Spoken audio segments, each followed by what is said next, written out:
It's me Sreerag Bhakthapriya. Microsoft Excel tip സീരീസിൻ്റെ മറ്റൊരു വീഡിയോയിലേക്ക് ഏവർക്കും സ്വാഗതം.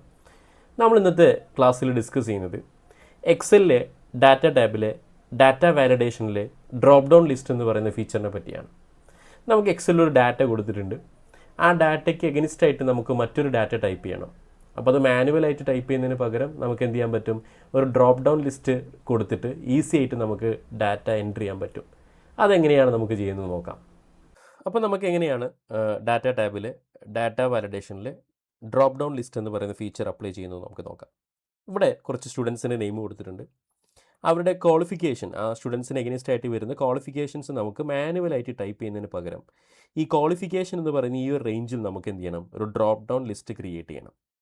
അപ്പോൾ ഇവരുടെ ഡ്രോപ്പ് ഡൗൺ ലിസ്റ്റിൽ വരേണ്ട ഡാറ്റ ഇവിടെ മുകളിൽ കൊടുത്തിട്ടുണ്ട്. സ്റ്റുഡൻസിന് പ്രധാനമായിട്ടും 3 ക്വാളിഫിക്കേഷൻസ് ഉള്ള സ്റ്റുഡൻസാണ് ഈ ലിസ്റ്റിലുള്ളത്: 12th, UG and PG. So അങ്ങനെയാണെങ്കിൽ എനിക്ക് ക്വാളിഫിക്കേഷനിലോടുത്ത് റെസ്പെക്റ്റീവ് സ്റ്റുഡൻസിൻ്റെ എഗനിസ്റ്റ് ആയിട്ട് 12th, UG, PG അങ്ങനെ വരണം. അപ്പോൾ എനിക്കൊരു ഡ്രോപ്പ് ഡൗൺ ലിസ്റ്റ് മാനുവലായിട്ട് ടൈപ്പ് ചെയ്ത് കൊടുക്കുന്നതിന് പകരം ഒരു ഡ്രോപ്പ് ഡൗൺ ലിസ്റ്റ് ക്രിയേറ്റ് ചെയ്യണം. അപ്പോൾ അതിനെന്ത് വേണം, ഈ ഒരു ക്വാളിഫിക്കേഷൻ എന്ന് പറയുന്ന റേഞ്ചിൻ്റെ താഴെയാണ് എൻ്റെ ഡ്രോപ്പ് ഡൗൺ ലിസ്റ്റ് വരേണ്ടത്. അപ്പോൾ ഞാൻ ആ റേഞ്ച് സെലക്ട് ചെയ്യുന്നു. ക്വാളിഫിക്കേഷൻ എന്ന് പറഞ്ഞ ഹെഡിങ്സിൻ്റെ താഴെയുള്ള ആ റേഞ്ച് സെലക്ട് ചെയ്യുന്നു. അതിനുശേഷം ഡാറ്റ ടാബിൽ ഡാറ്റ ടൂൾസ് എന്ന് പറഞ്ഞ ഗ്രൂപ്പിൽ ഡാറ്റ ടൂൾസിൽ ജസ്റ്റ് ഒന്ന് ക്ലിക്ക് ചെയ്യുക. ഡാറ്റ വാലിഡേഷനിൽ ക്ലിക്ക് ചെയ്യുക. അപ്പോൾ ഡാറ്റ വാലിഡേഷനിൽ ക്ലിക്ക് ചെയ്ത് കഴിഞ്ഞാൽ നമുക്കൊരു ബോക്സ് ഓപ്പൺ ആയിട്ട് വരും. ആ ബോക്സിൽ അലോ എന്നുള്ളിടത്ത് എനി വാല്യൂ എന്നാവും. അത് മാറ്റിയിട്ട് നിങ്ങൾ എന്ത് കൊടുക്കണം, ലിസ്റ്റ് എന്ന് കൊടുക്കണം. അങ്ങനെ ലിസ്റ്റ് കൊടുത്തതിന് ശേഷം അതിൻ്റെ തൊട്ട് താഴെ നമുക്ക് സോഴ്സ് എന്ന് പറഞ്ഞിട്ടുള്ളൊരു ഒരു ബോക്സ് കാണാൻ പറ്റും. അതിൽ നമ്മുടെ സോഴ്സ് എന്ത് ചെയ്യുക, സെലക്ട് ചെയ്യുക. ഇവിടെ നമ്മുടെ സോഴ്സ് 12th, UG, PG ഈ ഡാറ്റ അടങ്ങിയ റേഞ്ചാണ് നമ്മുടെ റേഞ്ച്. സോ ആ സോഴ്സിൻ്റെ അവിടെ എന്ത് ചെയ്യുന്നു, നമ്മുടെ റേഞ്ച് സെലക്ട് ചെയ്യുന്നു.